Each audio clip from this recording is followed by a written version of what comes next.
so many movies, no time to watch them all. But Twig wants to see them, so we gave Twig a call. Now they're bringing on their friends, and together they will view these. So sit back and relax, it's Twigs Missing Movies.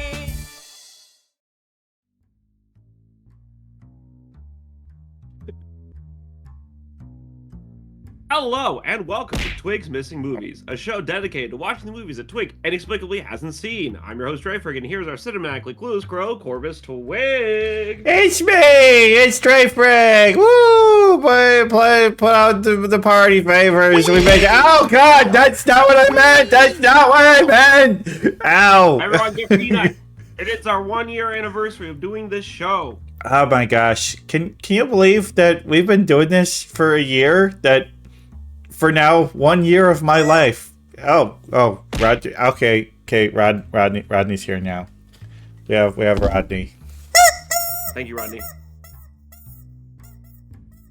Based. Wow, Rodney, that's a stirring speech.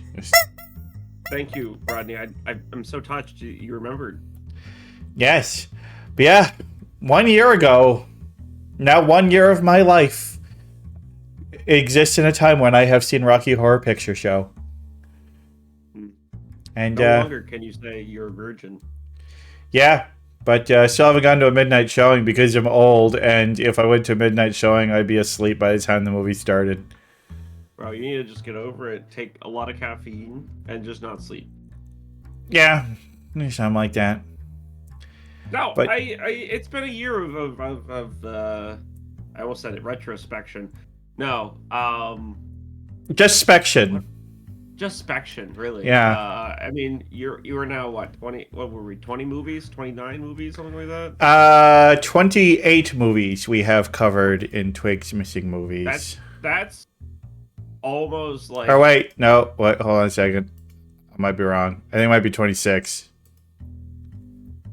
It's like a movie and a quarter. It's 26. It's 26. It's 26. Yeah, so like, we have averaged. Like we've averaged the show every. Every 2 weeks about. So just like my paychecks. Yeah. And honestly, us delivering this high quality content is kind of like a paycheck for you, the audience. Because it's enriching your life and enabling you to do all the things. Traded for goods and services. You can't trade episodes except for goods and services. This is like getting a pizza party for them. So you're saying that this is as much of a currency as Bitcoin? Got it. No, because Bitcoin has no value. We have value. That's true. Our value. That's true. That we talk about things that people actually care about. Yeah, you do not need to burn down an acre of rainforest in order to watch an episode of Twigs Missing Movies. You might need to burn like a lump of coal or something like that for a few hours, though. That's about it. Yeah. I mean, speaking of lump of coals, Klaus was.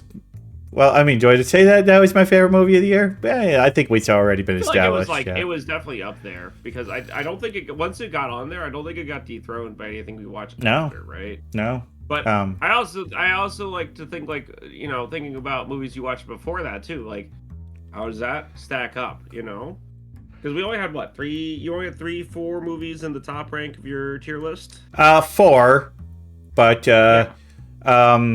Well, we're going to go over the tier list a little bit later because, because every ranking that I gave is a ranking that I gave, within a few days or even in a few cases, the day of having seen the movie. And having had time to think about and reflect on them, my opinion may have changed a little bit. But, that's just the thing it is with film, is that, time makes you think about it differently. Time makes you... maybe you saw some plot holes you didn't see before, or maybe somebody mentioned something that made you appreciate it more than you ever did before. So, we'll go through each of the movies and kind of reevaluate them and see exactly where I think, we go on. But, it's been an interesting year of film. Obviously, these 26 movies are not the only 26 movies I saw in this last year.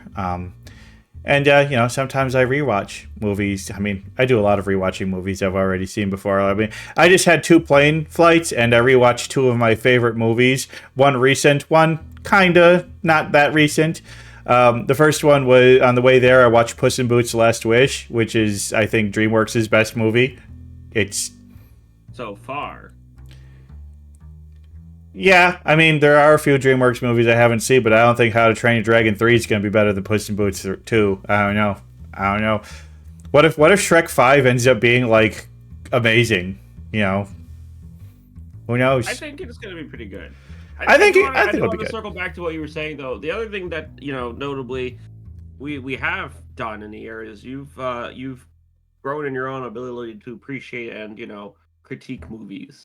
Are you perfect? Probably not. No one ever is, but there's definitely a marked difference from the first time we watched a movie together to now, and how you, I guess, analyze and evaluate the movies that you watch. Yeah, I could say that. Are you still gonna keep calling me cinematically clueless? Yep. Damn it. Until you're caught up on all the movies. Damn it. On all the movies.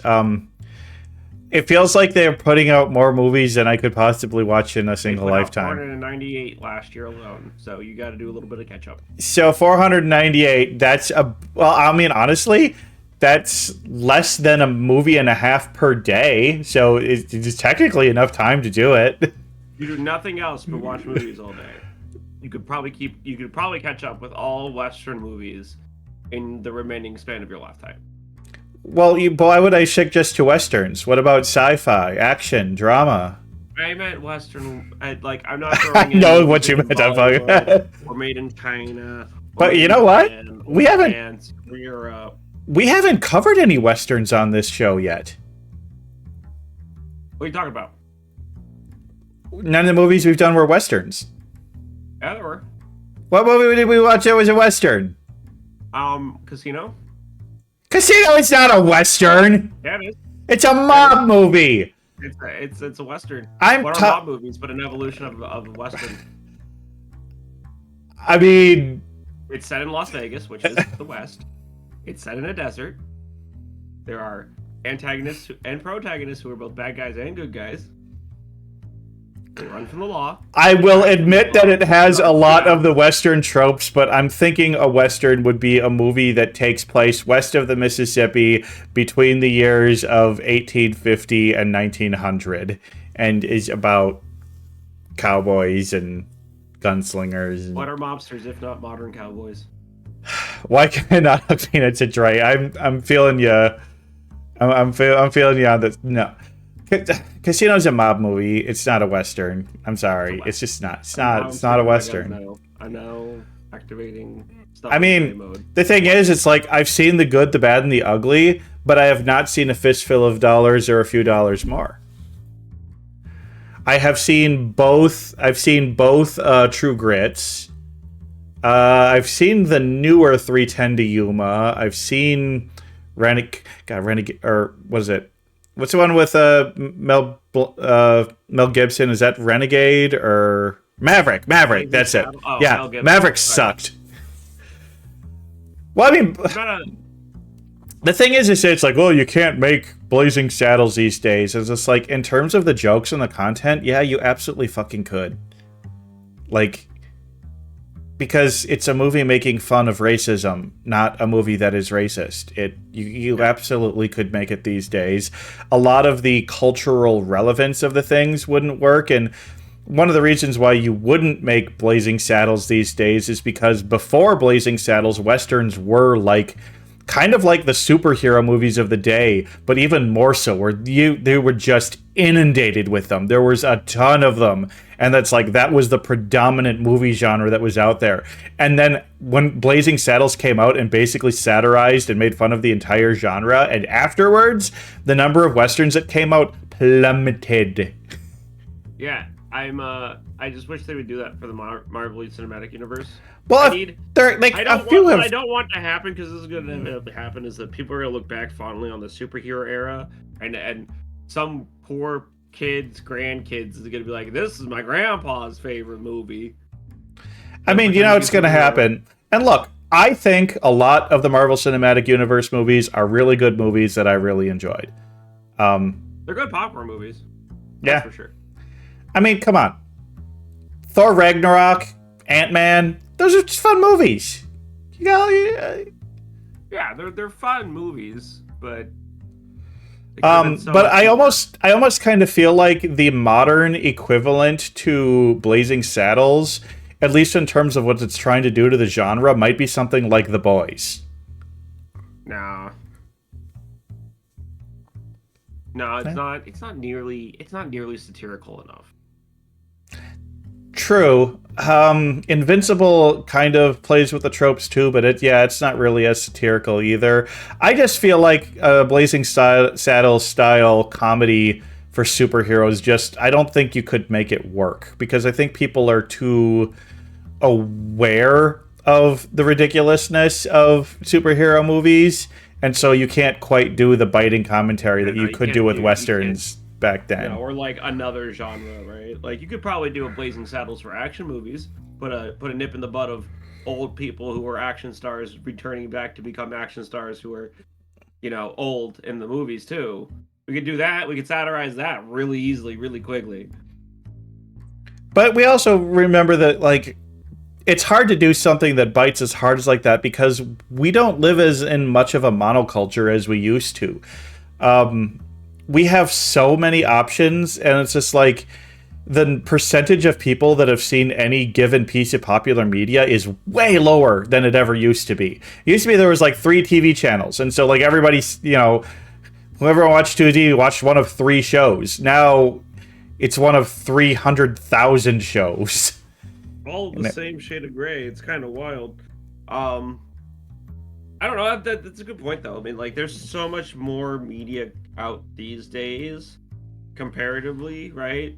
That there's just too much to choose from to satirize, right? And not only that, our access to it is greater than we ever had before. Well, our potential access, because most of the access is you have to pay for it. True, but I mean, think about it. These, like. You used to, like, I want to watch a movie that's already been out a while. Got to drive to the store and browse the shelf at the video rental store, find a movie, and bring it home. Now, if you're subscribed to one of the many, many platforms, you can scroll through hundreds and hundreds of movies on any given one of them. And I just think it's funny. It's just like, I want to watch this movie this weekend, but I can't because somebody else in my town is watching it. Like, damn it, Joe, you stole the movie I was looking forward to watching this weekend. But I do gotta say, if you do miss the idea of driving to a place, browsing shelves full of movies, picking one, taking it home and watching it, guess what, kids? You can still do that for free at your local library. Oh, I thought this was going to be a joke. You were serious. No, I'm serious. You can have the Blockbuster experience at your local library for free. For free. And, sometimes your library is going to have movies that are not on any streaming services. And you might find some hidden gems in there. It's a great way to, and also support your local libraries because they're awesome. Yeah, I'm being 100% sincere here, No, I know. I thought you were just going somewhere with that setup. It sounded like you were setting something up. And then you're like, and then go to the library. I was like, huh? Oh, well, I gotta look, I mean, I am very ironic too much of the time. Maybe too much of the time. Whereas, with my wings. How do I fly? Like this. Like this. Like this. How do you get off the ground if you're made of iron?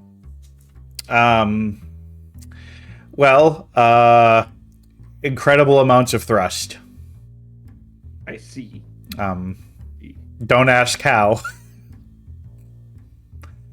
But for every, all I'm saying is that for every action, there's an equal and opposite reaction. You don't actually fly. You just push the planet away from you every time. Yeah, it's pretty much it. Oh yeah, Marco's Pizza. Hello. Yeah, they do that too. Forgot about them. But yeah, it's there's lots of great ways to watch movies, and I've used a significant. Although I don't think any of the movies that we've covered, I ended up popping a DVD into my into my player. No, I don't think there was, because none of them needed it. I think. Yeah. The only movie that we really truly had difficulty obtaining and Oh my God, watching that was was a Jade fucking Warrior. Yeah. That movie's still a fucking trip to think about. Yeah. I kind of want to have Flork back because I would like Flork to come on and talk about a movie he actually really likes. Plus, Flork was cool. We love Flork. Hey, he's a good guy. He's a good guy. Good guy. Well, I mean, we had a lot of really amazing guests on this year. I can't think of a single guest where I was like, ugh, that didn't really go well. I wish they had talked better. I adored every single one of our guests. That's not What? there were some guests that I felt that way with. Okay, well, I'm just trying to be polite. Who you might ask? You guys are gonna be shocked to find this out. Corvus Twig. I'm not a guest. I'm a host. You are. I'm the host. You're the guest. But I mean, it was really fun having the whole TwigCon crew on to talk about it.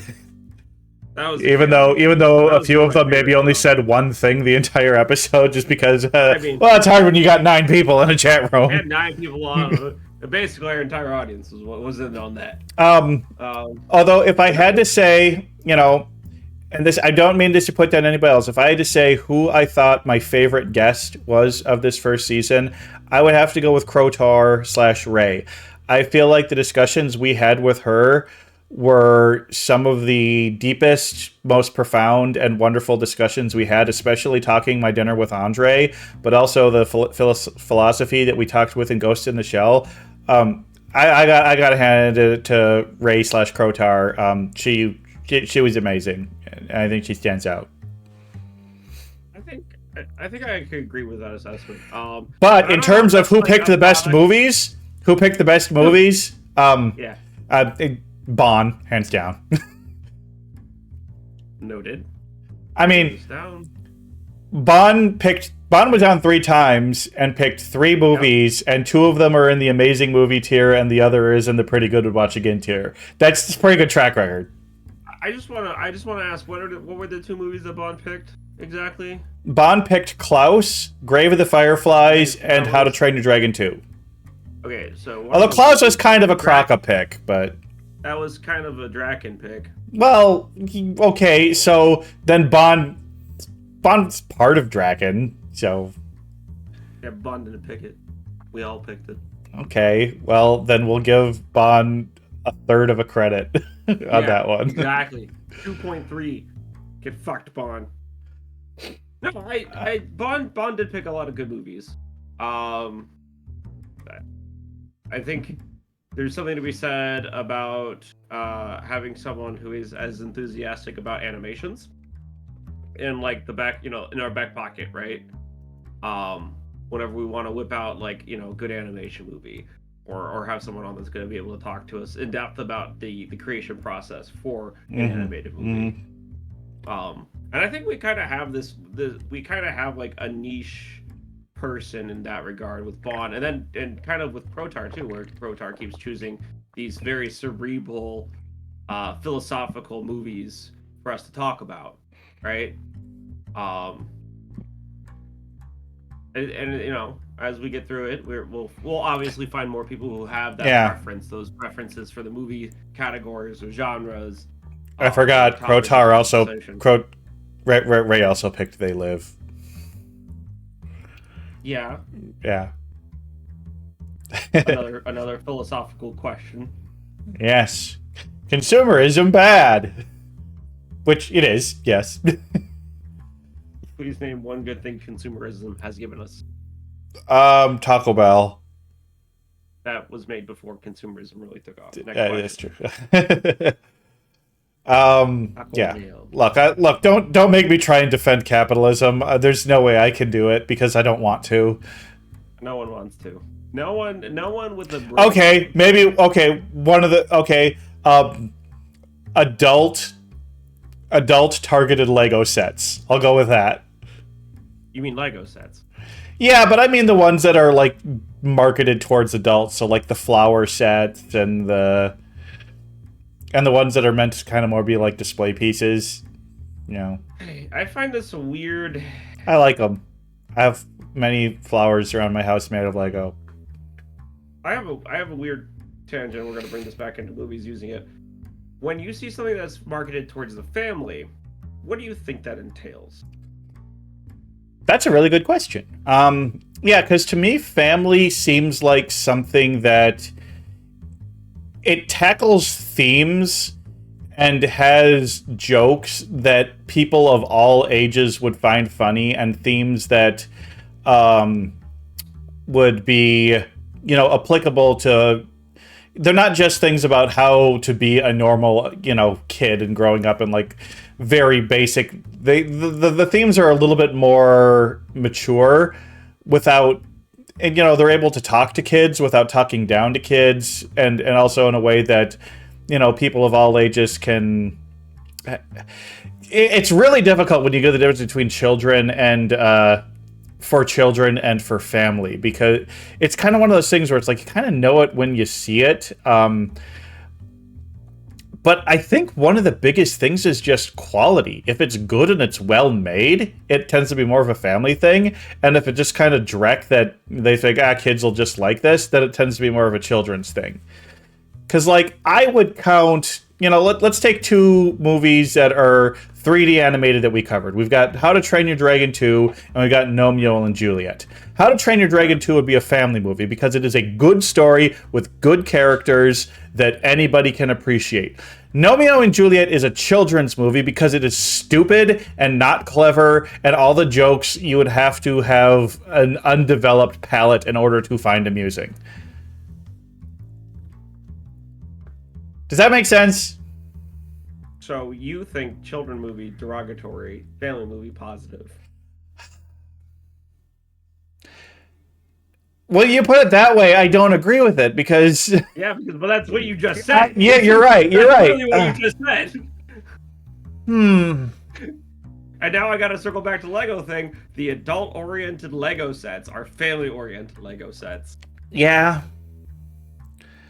I mean, you kind of call me out, but you're also. I mean, hey, like, I'm not disagreeing with you. I don't think it's a complicated, and I don't think there is a clear line between the two. I think there is, and you're looking at it through the lens of like what's good and what's bad. But I think it's better to put it as this: is the audience and the target of the writing or animation meant more so to be entertaining, more so to children, right? So think brighter lights, simpler shapes, easier to memorize lines, nothing super complicated being said, right? Mm-hmm. Not worse, not bad, right? Just different. Whereas family movies, right, will tend to have more of a complex notion to it. Probably will have more of complex themes, shapes, colors. That's true. Might deal with more than just, I'm learning how to count. Yeah. And you're right, it's not about quality because, like, I would look at something like Bluey, which is absolutely a children's show, but I also fucking love it and think it's really good. Yeah, Bluey is a family show, though. Are you sure? Is Bluey a family show? I would actually qualify it as a children's show. It's designed in the scope of a children's show, but it's actually a family show because you don't have the kids learning all of these lessons. You have the adults learning these lessons, too. That's true. A lot of times the person that learns the lesson is Chili or Bandit. Yeah. About how to be a better parent. That's why it's a family show. Yeah, okay. Whereas, like, Mickey's House of Mouse, right? That's a children's show. Oh, God, right? I hate it. It's so bad. It's so bad.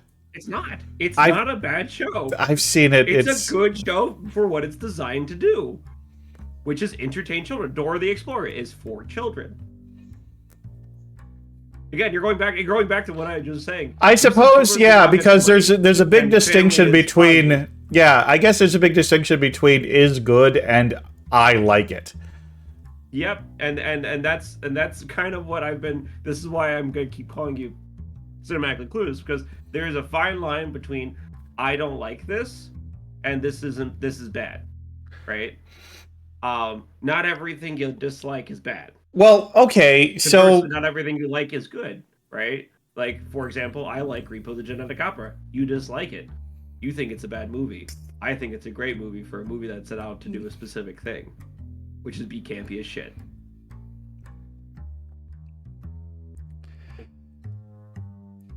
I mean, it's all subjective in the end anyway. Whether something is good or bad. I mean, did we watch? Did any of the movies that we watched? Would you say that you thought that they were actually a bad film? Oh yeah, 100%. Such as Major Pain.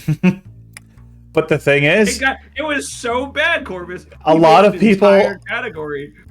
people really like Major Pain, and they grew up with it, and that's fine. But that's one of those cases where they like it, but it is still a bad movie, and that is because it is objectively a bad movie, right?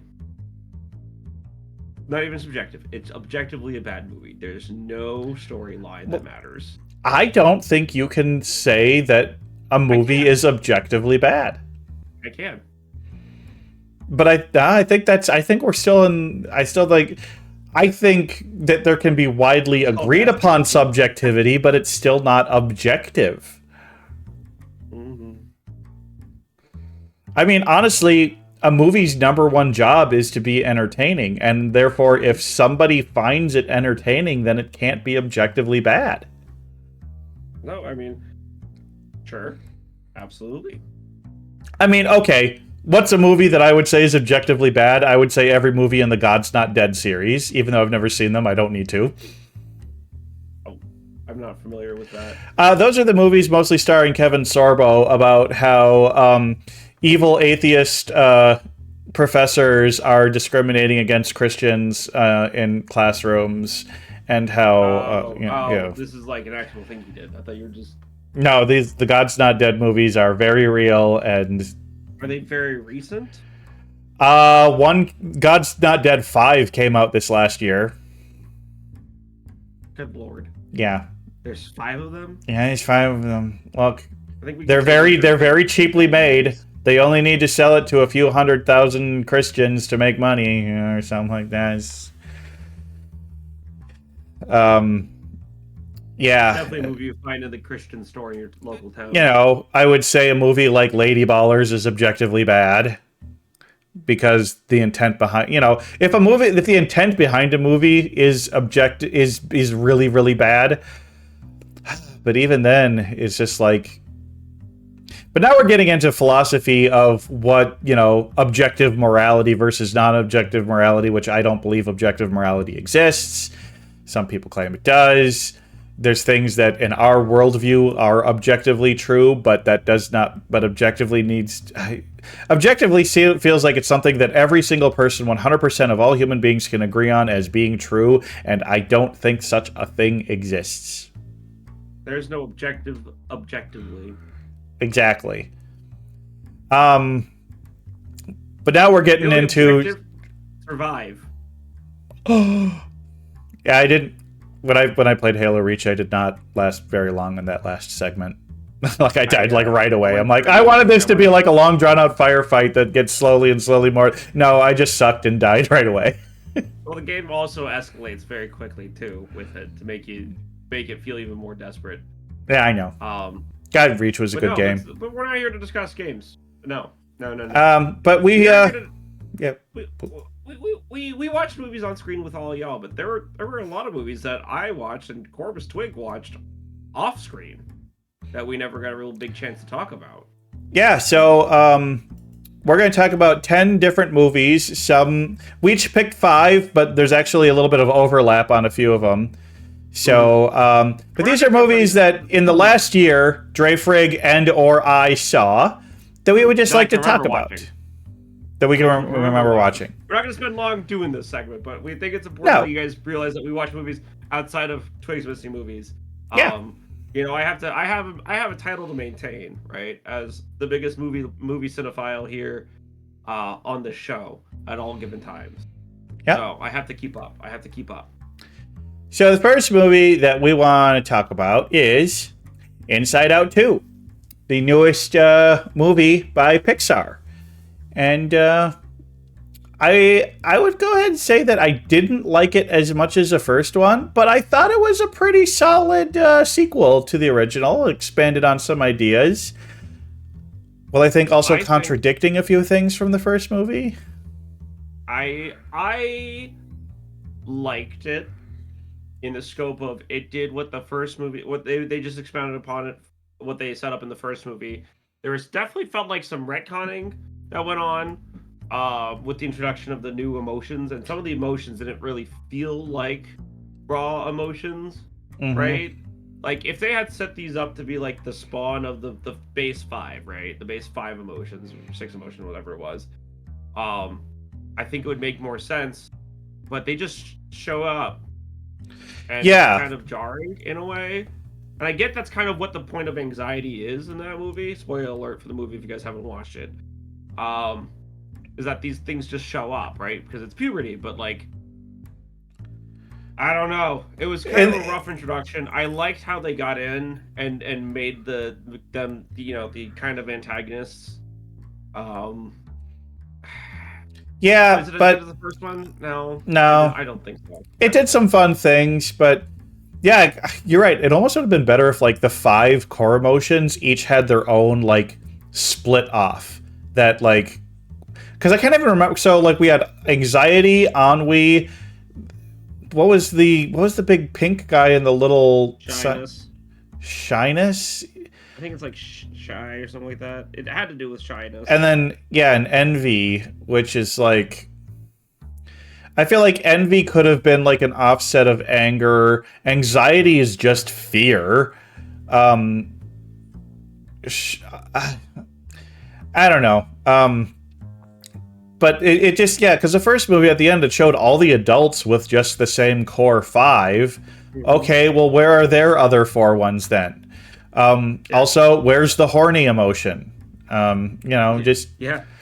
How do you introduce that in a Disney movie? I mean... why they didn't add it, but I gotta say, it not being there made no sense for a puberty film.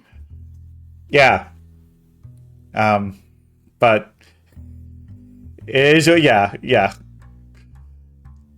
Or that got by the rating. Anyway, I thought it was fine, but not Pixar's best work. Exactly.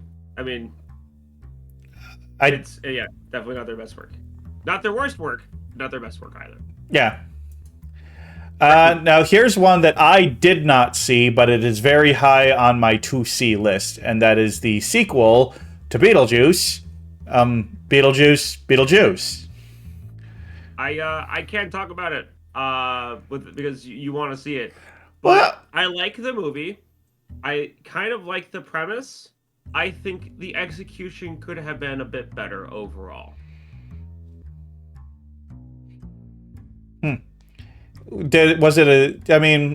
Without spoiling too much about it, like, did it capture at least the feeling and essence of the original movie? Oh yeah, no, 100%. It kept it. You got the vibes from the first movie in there, without a doubt. And I think that's like obviously they expound upon things, right? They can't just do Beetlejuice again, right? They have to change it up a bit. They kept the vibes. They kept the kind of that same dark, grim humor surrounding death and whatnot. I just think that there were some things that they could have executed a lot better, and would have made the movie a lot more fun. The movie is fun. It's definitely like a 7 or 8 out of 10 for me. But it had a lot of gaps in it that prevented it from being any high. Okay. As somebody who did enjoy the original, would you recommend that I see it? Oh yeah, 100%. Yeah, 100%. Watch it. It's fun watching Michael Keaton reprise his role as Beetlejuice. It's fun seeing Winona Ryder come back. And what's her name? Olivia Rodrigo? Or not? No, Jenna Ortega. Jenna Ortega, yeah. I don't know why I always get those two confused. All the returning cast do a good job reprising their roles. Jenna Ortega does a really good, convincing role as the daughter. So she's basically the new Lydia from the first movie? Yeah. Yes and no. They made her different. Good. Oh, anyway, we'll see. Yeah. They didn't try to make Lydia too, and I really appreciated that. But yeah, I can't talk about it anymore without spoiling. Based off of the hand on the hip and the holding a book and the expression on her face, she seems like she's a very smart character. She's intelligent. Yeah. All right. Next movie we're going to talk about is a more recent one. And I love this movie. saw this movie last month, and it is Paddington in Peru. Now, I've never seen Paddington 1. Wow, actually? But Paddington 2, I think, is almost a perfect movie. It is so good. Paddington 2 is like, it just does everything it wants to do pretty much flawlessly. So Paddington in Peru had a high bar to clear to live up to the second movie, and I don't think it cleared the bar, but I still think this was a fun movie, and I enjoyed watching it. I think that the movie is on par with Paddington 2. Having seen Paddington 1, I think that all three movies are very solid movies. I do think Paddington 2 is a better movie overall, right? But I don't think it's because Paddington 3 is a bad movie, right? It's not like not at all. This Paddington or like there's a downgrade in quality. It's just Paddington 2 had a much more cohesive approach to it, whereas Paddington 3 was a little bit wackier, I guess, in a way, for the plot of what Paddington normally has going on story-wise. Yeah, and without spoiling too much of this movie, I mean, there is a couple twists, and most of them are pretty easy to see coming. But part of the thing is that they're in Peru is they're looking for El Dorado, and I won't say what it is, but there's a reveal about that at the end that I thought was fantastic. Oh, give me 1 second. I think my cat's throwing up. 1 second. Okay, so I'm going to keep talking about this movie, and Dre will not be able to talk about it, but Paddington 3 really did a lot of great things. Antonio Banderas is fantastic in it. I mean, Antonio Banderas is pretty much great in almost anything. I mean, I like Antonio Banderas a lot. It felt like the family in this one was good, but they could have been a little bit more superfluous. Okay. But I think the thing that didn't work for me the most in this movie was the physical comedy involving Paddington, where wacky things are happening to him, and he's just like, it was like slapstick, but with the CGI character, and I didn't think it was that well done, and it felt... There's way less slapstick in 2, but it still has it in 2, right? Because you can't, with a character like Paddington, you kind of have to have a little bit of slapstick. Yeah. Right? But Paddington 3 was egregiously there, right? It was very egregious in a lot of spots. But I was saying while you were gone that Antonio Banderas was so good. Oh, anything Antonio Banderas touches, in my opinion, is just it has a little bit of a touch of gold in it, like some trimming. Yep. Worth seeing. It's not in theaters anymore, but you can check it out. I'd say it's a recommend. Absolutely. And so within this last year, I've really done a lot of work catching up on Studio Ghibli movies. And there's quite a number of them that I saw for the first time in the last year. Howl's Moving Castle, Spirited Away, Pom Poko, Up on Poppy Hill. So it's just like, I gotta talk about... I also just saw The Boy and the Heron this last week. And so it's just like, I don't know, maybe I just want to talk about all of Studio Ghibli, and why not just use the iconic early one of My Neighbor Totoro. Because before this, I had only seen Kiki's Delivery Service. I'd seen Kiki's Delivery Service, Spirited Away, Porco Rosso, Mononoke. Like, those are the ones that I had seen, but I've really been catching up a lot, and I still have a bunch more to go. But honestly, Totoro, I think is actually the weakest of the Ghibli movies that I've seen. It is a family movie that leans more towards being a children's movie. Yeah, it definitely felt more childish than the other movies. It felt like it didn't hit a lot of the tough topics, and as we've seen in an earlier episode, they get at some pretty tough topics in Ghibli movies, and pretty serious stuff, but this one felt really a lot more like a lighthearted, just child adventure thing, and I think my biggest issue with Totoro is that I didn't really like either of the two little girls. I just kind of found them both annoying. But, like... Well, you also hate kids, so, like... Take that as you will. Fair. I think Totoro is a fine movie. I don't think you need to have heavy topics in every movie you'd produce, right? I agree, but I mean, like Ponyo was pretty light. Yeah. Oh, and it's the whimsy. That's the thing I love the most about Studio Ghibli is the whimsy, and why I agree so much with Miyazaki about why AI is so horrible and an insult to art and humanity, because, and especially with the Studio Ghibli AI filter you can put on things, it's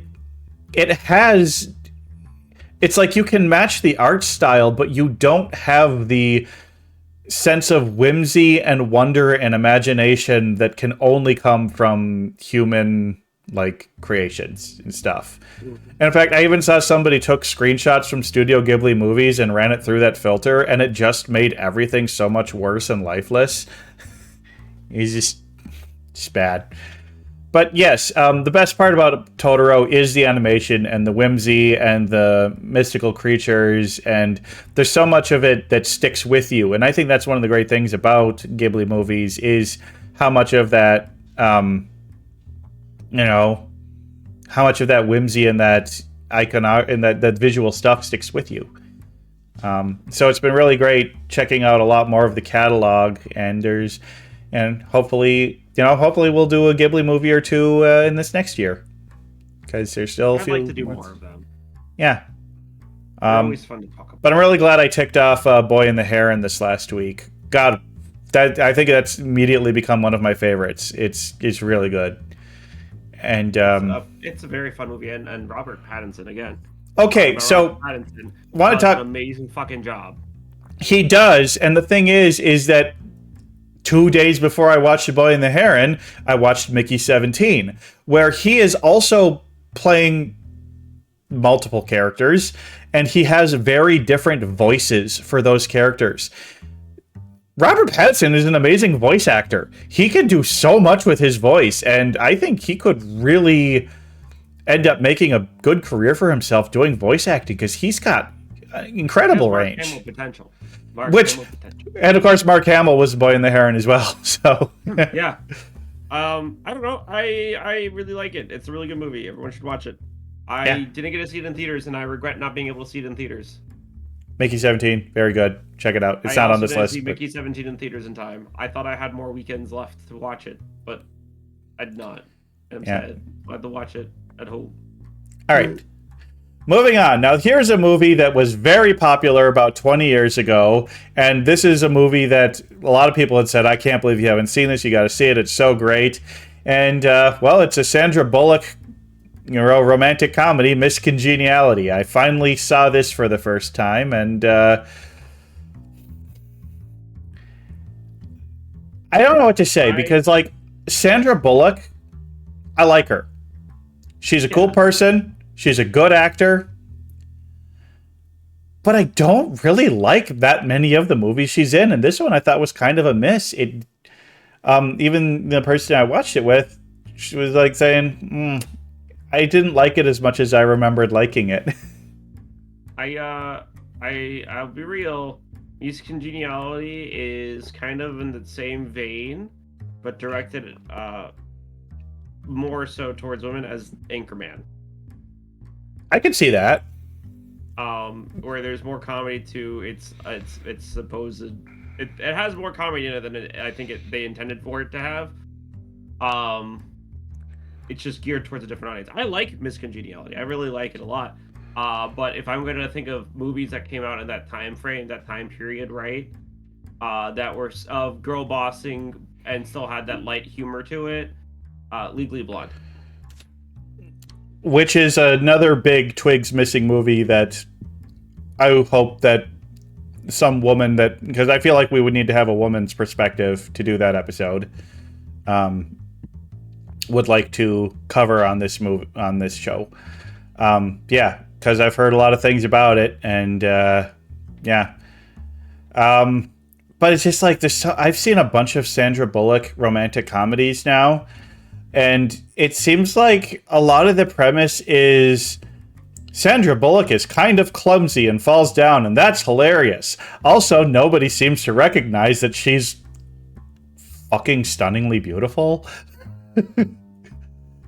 Like, it's like Princess Diaries with Anne Hathaway, except for instead of just being half the movie, it's every movie. yeah. But anyway, I had to say this one was kind of a disappointment, and I didn't see that. But then again, it wasn't made for me, and it also Wasn't made for you. a 20-year-old comedy.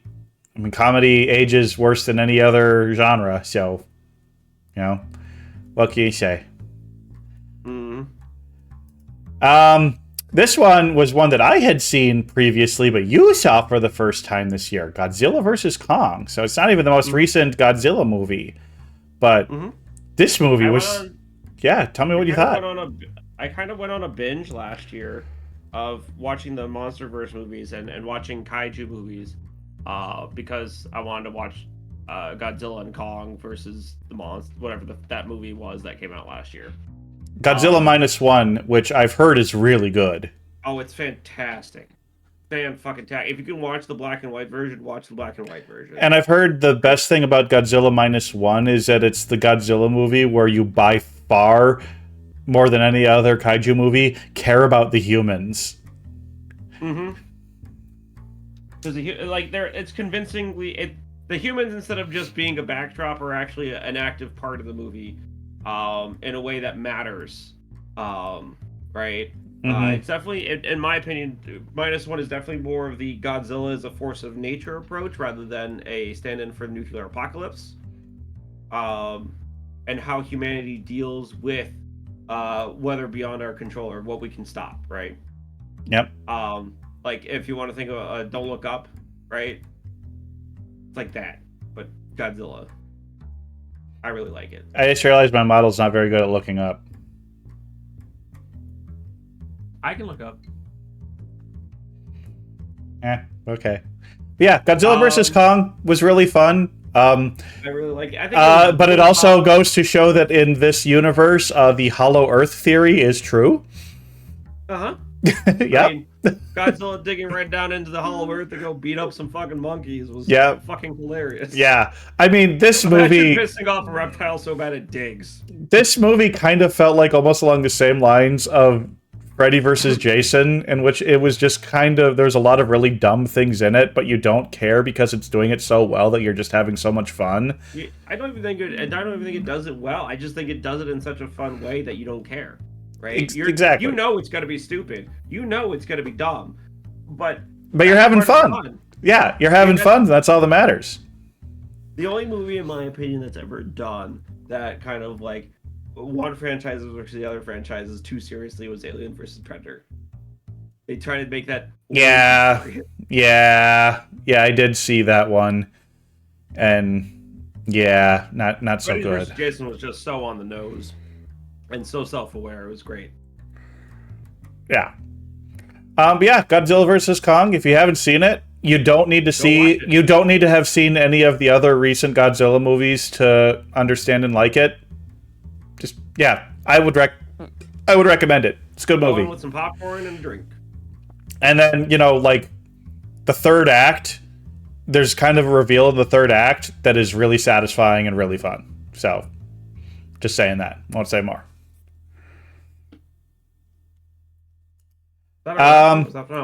Now here's one where I feel like we need to cover this on Twigs Missing Movies, but we might need to do we're doing 2 movies in 1 episode thing.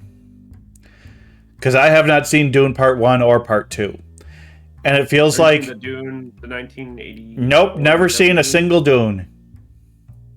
Oh, man. I'm Duneless. We should just do an entire episode series on the Dune show movies. The Dune movies to the show. I mean, I'd be fine just covering the 2 new movies, and I don't know. I think because it feels like it's a big cultural, thing that I need to see, and it feels like kind of a blind spot to have not seen these movies. With how many people I know who like similar things to me have seen them and talk about them a lot, and it feels like feels like I need to see it. I gotta be real. I am not as happy with the Dune movies as a lot of my other friends are, a lot of my family are, because they do things in the movies, if you've ever read the books, that are counterintuitive to how the story needed to progress. Yeah, I know that especially one thing that I've heard about them is that the timelines are very different. And that the timeline doesn't really make sense in the movies because you need... Yeah, it doesn't make sense. Yeah. In the books, it takes 7 years for them to get to what is effectively the second act.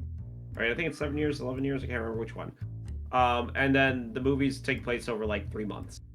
And you're like, there's no fucking way in any believable sanity that that's how this happened. But we're not going to get into it because you still need to watch it, yeah? Yeah. But yeah, I would like to do a 2-movie, single-episode Dune episode. Yeah, absolutely. And, yeah. Now, here's one that you haven't seen. Nope, and I watched this in the last week. Yeah, Moana 2. Overall, I thought it was good. I would give it a B, maybe B-. I would say my biggest complaint with this movie is that none of the music was memorable or anywhere close to as good as in the first one. And I mean, of course, when you don't have Lin-Manuel Miranda, when he's not doing the music, it's not going to slap as hard. And they didn't get anybody else to replace him who had the same level of making movie songs or musical songs that really hit or memorable. I thought the plot was really good. It introduced some new characters. Like, it wasn't just Maui and Moana going in there, but there was some other members of the village that came with. And I really liked those characters, and I thought they were really fun, and they added a lot to the dynamic of it. I think this movie did a lot of things really good, but overall, it just wasn't as good as the first one. And I think it being a musical with no memorable songs is a big mark against it. But I still think it's worth seeing. So, yeah. You know, if you have a Disney Plus subscription, watch it. Otherwise, you know, if you never saw the first one, didn't care about it that much, yeah, you could give it a pass. That's all I say. And here's a movie that, if you were going to ask me, Twig, why have you not seen this movie? I don't fucking know. I wanted to see this movie. I was actually going to go see it, and then, like, plans fell apart with the person I was going to go see it with, and then I had, like, another opportunity, and then something else came up. It's like, there were several times where I was going to see this movie, and then I never saw this movie, and I want to see this movie because it looks so much fun. It is a lot of fun, and it gave us something that I've always wanted to see. And it was Gambit on the screen in full glory. Yeah, that was the Channing Tatum. The Channing Tatum, yeah. Which I'm not sure if I like that casting, but I mean, Gambit was always my favorite X-Man growing up. Watching the old cartoon show, he was my favorite character. He's just cool. But yeah. I don't know. As far as like, I thought it was a great movie. I thought it was a lot of fun. Deadpool is not a character you're supposed to take seriously as the storyline goes, and I think they do that really well. I mean, Ryan Reynolds is now synonymous in my head with Deadpool and Deadpool type humor. Deadpool is one of the last characters I can think of in Marvel and rather superhero movies that I will still give passes to for giving quips all the time, because that is his entire shtick. Yeah. Right? Both in comics and in movies. So I thought it was a fun movie from start to finish. Very entertained the entire time. He does it well, because otherwise you have the Joss Whedonification of superhero movies where, it just started becoming annoying and cringe. Everyone's quipping, bud. Yeah. Don't like that. Doctor Strange, quip. Everyone's a quipper, man. Everyone's a quipper. That's a funny little line. Hey, somebody should clip us saying quipping, so we have the quipper clippers. You know, just the quippers clipping. Yeah, clippers. Okay. Watch it. And then the last movie that I want to talk about, and this is actually one where I'm going to talk about two movies, because in the last 2 months, I've seen Sonic the Hedgehog and Sonic the Hedgehog 2, and now I really want to see Sonic the Hedgehog 3. And I thought these movies were really a lot of fun. Like, I think they did a really good job. Fantastic movies. They're fantastic movies, and they do a really good job translating the game into a movie. Yeah, like, I never really thought Sonic was that much of a character, but then again, I had really only played the Genesis games. But they really did a good job of making Sonic a good, likable character. But I think a lot of that comes down to Ben Schwartz's voice acting. I friggin' love Ben Schwartz. Ben Schwartz is one of the funniest people alive, and he should be way more famous than he is. He has a touring improv show called Schwartz and Friends, and if they come to your town, you should go see it because he is so friggin' funny. He's on like Comedy Bang Bang improv podcast frequently. It's just, and I think his voice acting lended a lot to the character. I have complicated views with Jim Carrey, but Jim Carrey as Robotnik was, I mean, chef's kiss in both of the movies. He was so great. James Marsden, good as kind of the straight man character. I thought he worked out. But yeah, fun characters, just fun. The action scenes were fun and worked out well.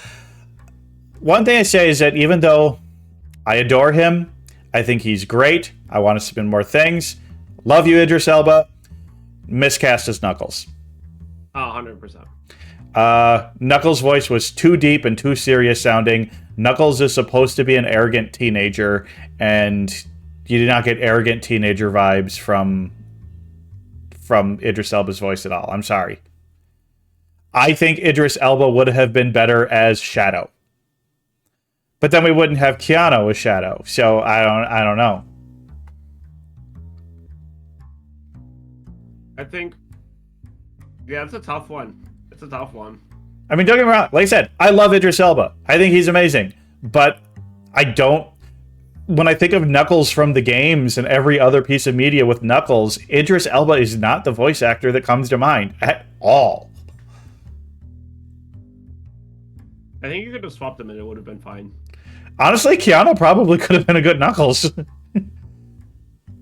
I mean... Yeah, I think you could have swapped them and it would have been fine. Yeah.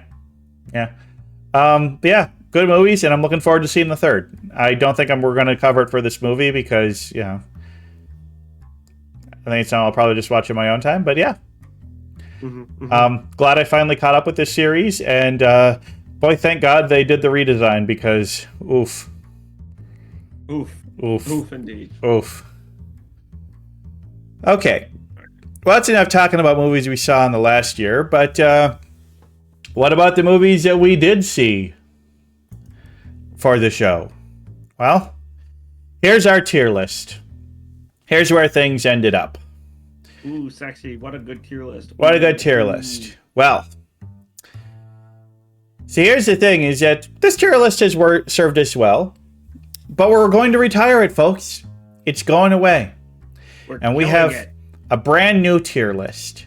One that we're going to use. But we're going to use this opportunity to show off the new tier list, but also kind of reevaluate the movies that we talked about in this last year. So are you all ready to see the new tier list? Can I get a drum roll, please? Okay, I'm just going to assume that Bentai's doing it and nobody can hear it. I'm trying. Oh, okay. There we go. Yeah, okay, we got it. All right, well, here's the new tier list. So, ow! Hitting me with the bonk, and it's not, okay, whatever. So we have cut it down from 6 categories to 5 categories. So, the thoughts of this one is that, the did not like it, and a fine movie, but not for me, kind of feels like kind of the same thing. It's just fine to say that, hey, I did not like it. So we kind of have the top half is kind of it passes, the bottom half is it doesn't pass, and dumb fun is kind of a category where it's just like, this is not a good movie, but I did have fun watching it.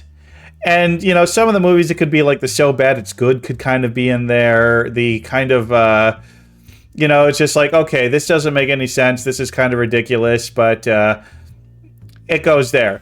And I think what we talked about, the thing that actually sparked this change, the movie that sparked the dumb fun change, was 13 Ghosts.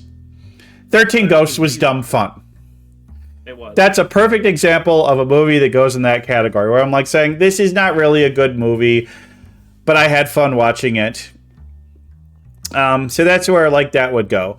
So we have the movies that like, yeah, you know what, I can see that there's some value in it, but I just didn't like it. I'm going to put that there. Painful is for movies that I thought were actually just bad movies, didn't enjoy it. I don't have good things to say about it. And then the I enjoy it, it was kind of like the worth watching once category, where it's just like, yep, this is a good movie. It's good. It's not one of my favorite movies. And then I'm doing the pretty good, would watch again, and amazing movies. I'm just combining those into great movie. And, you know, we'll just rank the movies in order on those there. So, like, you know, we talked about earlier, movie of the year, Klaus. It's top left in the great movie things. So,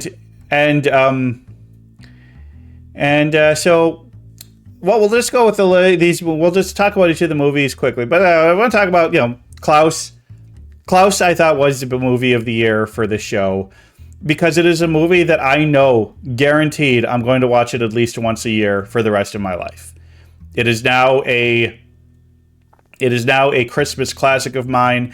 I thought the storyline was phenomenal. I thought the animation was phenomenal. I had nothing negative to say about this movie. I adore it, and I will watch it over and over and over again. It's so good.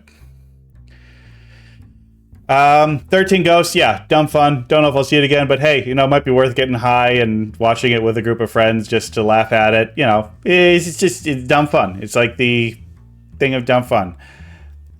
So Casino, I mean, it's just like, I think it's one of the weaker Scorsese movies that I've seen, but I still enjoyed it. I wish it was not as long. I think it's too long, but I didn't want to put it in the did not like it list, and I wouldn't call it dumb fun either. Dirty Dancing still kind of goes in the did not like it. Just, it wasn't a movie for me. I thought it was an okay as a movie, but it just wasn't for me. I just didn't like it. Yeah, I remember. Then we got Dirty Rotten Scoundrels. I think this one also goes in dumb fun. Like, it's a comedy from its time, and I mean, it's just like, I don't know if I'll ever see it again, but it was worth watching. I had a good time while I was watching it, but I don't really have, you know, looking back on it, it's just like I don't really have a lot of strong positive memories about it, but I don't really have a lot of negative ones either. It was dumb when I was watching it. It was fun when I was watching it. It was good. And there's really not much more to say about it than that. So I think it goes in dumb fun. Would you agree, Ray, that movie's kind of a dumb fun movie? I mean, I have fonder memories of this movie. So I would agree with it being in dumb fun for you, but it's in one of those movies that I go back and watch a lot. A little bit higher of a rank in my own tier list, if you will. Ghost in the Shell, good movie. I enjoyed it. Don't know if I'll ever see it again. Probably won't, but I appreciate it for what it was. Good animation, good story. You know, it did the things that you want a Ghost in the Shell movie to do. Not much more to say about it than that. I pretty much don't think the same about it as I did before. Same with Girl Interrupted. I think I liked it a little bit better than Casino. I still do. But, yeah, there's some upsetting things in that movie. But some good acting. And, yeah, I don't think I've really changed too much of my position on that one there. It would be I enjoyed it, but, boy, there's some rough stuff in there, and I don't know if I want to see it again. I would put Grave of the Fireflies right behind Klaus. I mean, pretty recent episode. Artistic, beautiful movie. I mean, It's Grave of the Tragic. Fireflies. Yeah, I mean, it's the literal opposite of dumb fun. It was not dumb. It was not fun, but it was powerful. It was emotional. It was beautiful. Provocative. It was provocative. Yeah, and great movie. I'm sure I will see it again, and Even more. yeah. Then we got How to Train Your Dragon 2. I would actually, because I would put this higher than the I enjoyed it, I'm going to actually put this as a lower tier great movie. I think this movie really did work out really well. I thought it was a really great sequel. Sorry, my thing. Yeah, great sequel. Did everything that a sequel to How to Train Your Dragon needed to do. It worked. I put it there.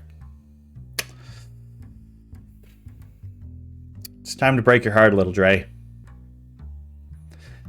So, Interview with the Vampire was one of the 4 movies to be in the amazing movie thing. But this is a movie, the more that I've thought about it, the more that I've realized that movie's kind of dumb. And there's a lot of the things in this movie that really just weren't that great. But I did have a lot of fun watching it. It's actually dropping down a few tiers. Send that to Crocker, please. I am moving this to the top of the dumb fun category. Oh man, you're about to piss off Crocker. Well, you know what? Sorry, Crocker. I love you. I respect you. I have nothing but positive things to say about you, Crocker. But maybe I just needed to watch this movie when I was younger. But yeah, you're calling the Raven calling Crocker. I feel like in the end, Interview with the Vampire is just a dumb fun movie. It does a lot of things well, but really in the end, the acting and it's just not that good of a movie. I'm sorry. But it's a really fun movie that does a lot of things great, and they have a lot of fun watching it. Go on. Sorry. Hey, just sorry, but a little more hindsight. That's where I've landed on it, and that's where it's staying. I see. Jade Warrior, didn't like it. It was a movie that, ow. It was a movie that just didn't really work, and I was bored during the action scenes, but it wasn't painful bad. No, it was just not good. And then, well, next, a movie that I know I will definitely be watching again several times because it was so much fun, but it wasn't dumb fun. I thought it was legitimately a great movie. Late Night with the Devil. I'm putting that up here. I liked it better than How to Train Your Dragon 2. Best horror movie I've seen in a while. Deserves to be up at the top there. Fantastic movie. I still think about it a lot with the ending too.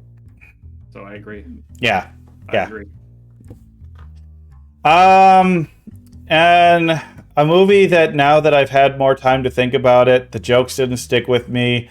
Some of the parts of the plot were a little problematic, especially the depiction of the lemurs.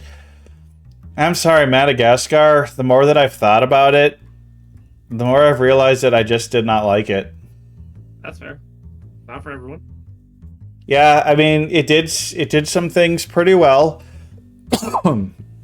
but it felt very much like a product of its time, the early 2000s, and it just... I think back to other movies that came out around that time, and other movies just did other things better, DreamWorks and Pixar were doing better things then. Is that a DreamWorks movie? I don't know. It is. Okay. Well, DreamWorks, their own studio, was doing better things then, so... well, we all know where Major Pain goes, so we're just going to put that there. I don't need to say anything. Mars Attacks, I mean, Mars Attacks is almost the definition of a dumb fun movie, but it just does the dumb fun so well and does every aspect of it so well, it has to go into great movie. So I'm putting it between Late Night with the Devil and Mars Attack, and Grave of the Fireflies. I think that's where it belongs. I'm definitely going to watch Mars Attacks again. So much fun. Great movie. I like it. And stop scrolling up when I move some to the top row. I like that. Ack. Exactly. Ack. Megamind. Again, I would say it's a movie that goes in the I enjoyed it. I definitely enjoyed it more than Madagascar, but I don't know if I would put it up in the great movie thing, but I think I liked it better than those other 3 movies. Megamind was really fun, and it was enjoyable discussion. And then we've got My Dinner with Andre. We had a really great discussion over it. I would like to see it again sometime, but I think I would put it in great movie. I think it was a great movie, but it definitely is at the... No.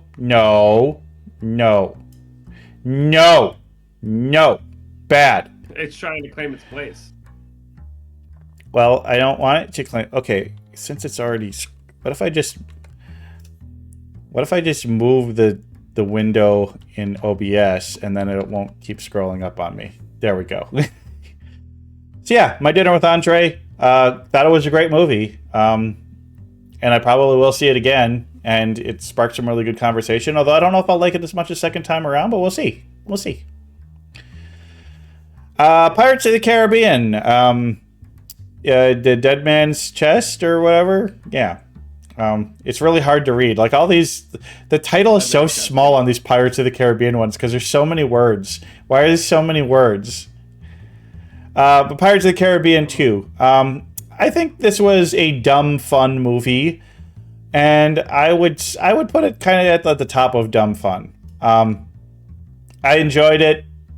I mean, it's a popcorn flick. What can you say? It's a popcorn flick. Well, what can you do? It's not doing anything cinematically that's never been done before, you know? Yeah, but it sets out to do what it wants to do. It has it. There were some parts of it that I didn't like, but parts I did like. But you just sit back and you enjoy it. I think it was maybe a little long, but I think it's a good dump. Okay. And next we have 2 movies that are campy and completely out there. And we have one movie that did it really well. And we have one movie that was one of the most painful experiences ever watching a movie that I ever had. I'm sorry. It's like, I think I get what Repo was trying to do, and I can appreciate it, but I hated every single moment watching it. I'm sorry. I'm not saying it's a bad movie. I'm just saying that I hated it. And I hated watching it, and it was painful for me to watch. But I'm not saying it was bad. I can appreciate what they were trying to do. Okay, I just gotta remind you that Draken is a triumvirate, and you have pissed off 2 of the 3 of us. And look, I've pissed off the 3rd one. I've pissed off all 3 of you at some point, so that's fair. Valid. Look, I'm not trying to be salacious or counter. That was just my opinion watching it. Look, I respect you all, and please don't hate me. I have really bad abandonment issues. I haven't left you now. Why would I leave you now? When you're on the spectrum, you are one weird comment away from losing every friend you have. Fair. No, I'm not gonna ditch you over you not liking Repo. It is a far out there movie. It is very campy, and a lot of people, unless they like camp, will not like it. But I do like camp. I loved Rocky Horror. You like camp. You like safe camp. You don't like real camp. Ouch. Yeah, I'm gonna say it. If you're gonna say hurtful things about Repo, I'm gonna say hurtful things about how you enjoy camp. Well, what other than Repo and Rocky Horror, what other camp I gotta show you any John Waters movies. We need to watch a John Waters movie. We need to watch a lot of John Waters movies. John Waters movies are the definition of unfiltered camp. Like, I think Pink Flamingo. We got to do Pink Flamingos in June for Pride Month. Oh my God, Pink Flamingos. Yeah, Pink Flamingos. I want to see his other movies too, but I feel like if there's a Twigs Missing movie that needs to be seen by John Waters, it's Pink Flamingos. Absolutely. But the thing is, it's like, I love drag. I love watching drag shows. You know. You're gonna love Pink Flamingos then. I'm sure I will. Romeo and Juliet. liked it better than Major Payne, even though Major Payne keeps trying to jump ahead. But it was painful. It was painful. It was not. I mean, even our guests said it was bad. Even Dovely's like, yeah, this movie sucks. Dovely did it to us for psychic damage. Yeah. He'll have to come back on and do a real movie with us at some point. Birdcage is one we're okay. Now, do I put it in dumb fun or do I put it in I enjoyed it? Because it's one of those two. I'm gonna put it in the I enjoyed it thing. I think I put it right there. Because it actually did have good things to say and was very progressive for its time in terms of gay and trans representation. Obviously, a lot of those aspects don't hold up so well in a modern lens, but you have to remember anything LGBTQIA, you have to put it in the context of its time. You have to. It's like Rocky Horror. A lot of what Rocky Horror has to say was very relevant at the time, and a lot of the things that they did say in the movie do not hold up under the scrutiny of modern representation standards, I guess, if you will. Right? Transsexual is not the appropriate term. Neither is transvestite. Yeah, transvestite. Yeah, is transvestite. Transsexual is the correct term. Transvestite is the incorrect term. Had that backwards for a second. Yeah. But again, what terms? There's other terms now that we consider to be highly offensive that at one point were medical terms. The R word being a good example. It didn't used to have the connotations that it did, and now it's a word we don't use. Mm-hmm. Yeah. Last Unicorn, I would actually probably put as the best movie that I did not like. Cinematically great, just not for you. If I Yeah. correctly. I appreciate this movie a lot, but it just wasn't for me. It's not something that was geared towards you. No, and that's okay. The Mummy. I mean, God, we had so much fun watching this at TwigCon. Oh my God, I love The Mummy. It's always a good rewatch. I don't know if I'd put it. Again, this is a movie that I think I would have enjoyed more if I'd seen it in my teen years. It's either going at the bottom of great movie or the top of I enjoyed it, but in retrospect, not as much of it stuck with me. I think I'm going to put it at the top of I enjoyed it. It's a good movie. Don't have too much negative to say about it, but it just didn't grab me as much as it did with the others. But I mean, I definitely see the thing of, oh, these characters are all hot, you know. Yeah. Then we've got They Live. They Live was so tough for me because all the best things about the movie had already been spoiled for me. Yeah, basically. I mean, And- at this point, like all the best parts of the movie are what people quote all the time, right? Yeah, so it's like I had been exposed to so much of this movie that by the time I actually saw it, all the things that I already knew about it were already there, and all the things that were like not already there were just not that great. I mean, I think I got to put it between Madagascar and The Last Unicorn. I'm sorry, it's just where it goes for me. That's fair. Why did I save Twilight for last? Because you hate yourself. I mean, I do, but I don't think that has anything to do with this. Where do I put Twilight? I mean, it's like good soundtrack, good cinematography, good costume design. Liked some of the characters, but goddamn, I fucking hate Bella and Edward so goddamn much. They are two of the worst characters ever on film. Their love story is goddamn terrible. It's like, it feels like Stephanie Meyer could have written these books and then had somebody who is better be like, okay, you got something here. Now let's make the characters likable. And then maybe they could have had something that, like, I think that's the tragedy of Twilight, is that it's almost something good. But the dialogue is so bad. Dialogue and the love triangle is a lot. And I want to appreciate it for what it is and, like, for like, I originally avoided putting it in painful,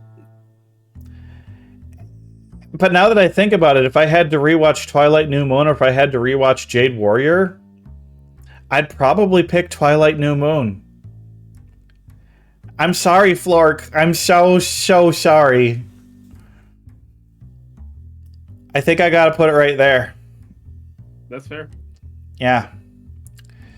So now we get down to the Twilight 2 or Star Wars 2. I guess probably because I have seen Star Wars 2 3 times, or maybe 4 times. It's still a Star Wars. Yeah, I'd have to pick Star Wars 2, even though Star Wars 2 is the worst Star Wars. But we're not talking about Star Wars. Don't make me and Dre talk about Star Wars prequels. We don't do that. We don't do that. It's bad. It's bad juju. I'll just start a fight. But yeah, so here we are. We had 26 movies and 13 or 20. We had 26 movies. So 13, a good half of them are in the good movies, and then we got 9 of them in the bad. And then the dumb fun, I would still say, would kind of go in the, it's worth seeing, it's worth going. So, we had, wait, did I do it? Wait, I could argue for longer. 13. Do not 17. start me. I could argue for longer. So 17 versus 9 in the glad I watched it category. So I'd say it's a pretty good year. Pretty good year. I think so. I can't wait to see what our next movies are going to be for this year. Will we be starting a clean slate club for this next year to look back on and reflect after year 2? Yes. So we're gonna have this is gonna be the new format, but it's gonna be totally empty and fresh.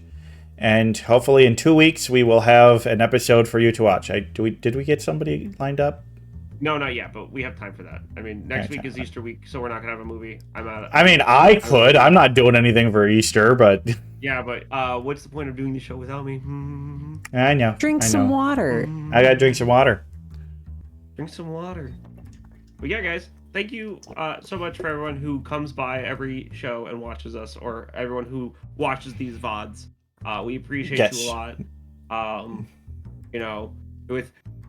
We would be nothing without viewers like you, like PBS used to tell me all the time. Yeah, really, really appreciate y'all, and especially if you're watching this on YouTube, I appreciate you doing that. And thanks for watching through the whole episode if you did. And look, I fucking hate catering to the algorithm, but if you do like and subscribe, it does actually help get it a little bit of visibility. It does help a lot. It does.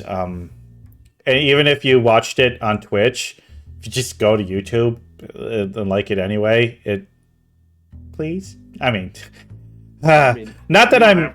Look, I'm not trying to make any. We're not trying to make any money off of this. I just want people to see it.